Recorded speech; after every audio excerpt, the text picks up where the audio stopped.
জল ঢালার পুজোর যে যেসব নিয়মকানুন আছে তার মধ্যে এটা হচ্ছে প্রথম নিয়ম, কালী মন্দিরের সামনে যে পুকুরটি আছে সেই পুকুর থেকে জল তুলতে হবে। ছেলেরা কেউ ছিল না, যে কারণে স্মৃতি আমাদের সবাইকে জল তুলে দিচ্ছিল মগে মগে। তো জল তোলার পরে হচ্ছে মগ সাজানোর জন্য রেডি করতে হবে। এটা হচ্ছে জল ঢালা পুজোর ফুল, ওটা হচ্ছে কালকের ফুল, এটা আজকের ফুল। তার জন্য মেন ফুল হচ্ছে ওইটি, তারপর নালের ফুল, সরিষার ফুল, বেলের পাতা, এগুলো গাঁদা ফুল। আর বাদ বাকি যে ফুল আছে চাইলে দিতে পারো, না চাইলে না দিতে পারো, কিন্তু আমাদের তো দেয় সবাই। এটা হচ্ছে আমাদের বাউনি দিদি মানে ঠাম্মানি, না হলে তো কোনো পুজো সম্পূর্ণ হবে না। তো প্রথম হচ্ছে সিঁদুর ও তেল দিয়ে গাছের গায়ে আঁকিয়ে নিয়েছিল, তারপর যে ফুলগুলো আমরা সাজিয়েছিলাম সেগুলো ঢেলে দিয়েছিল। এক এক মন্দিরে 3জন করে, মানে বিজোড় সংখ্যা দিয়ে জল ঢালতে হবে। তো আমরা এখানে 3জন ঢেলেছিলাম জল।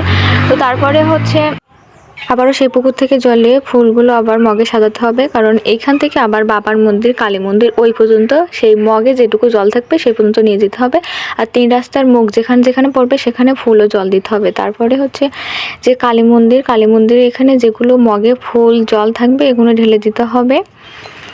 সেখান থেকে যে বাবার মন্দিরের পুকুর আছে সেই পুকুর থেকে আবারও জল নিতে হবে। জল নিয়ে যে সর্বশেষ ফুল থাকবে, মানে শেষে যেগুলো ফুল থাকবে সেই ফুলগুলো মগে আবারও সাজিতে হবে। সাজানোর পরে যে ওখানে থান আছে, এটা হচ্ছে এবছর নতুন থান করেছে, চারিপাশ দিয়ে ইট দিয়ে গেঁথেছে।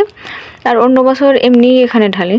তো সেখানে এই গাছে আবার সিঁদুর তেল দিয়ে করতে হবে, তারপর সেই সাজানো মগগুলো এখানে ঢেলে দেবে। তো আজকের ভিডিও এই পর্যন্ত।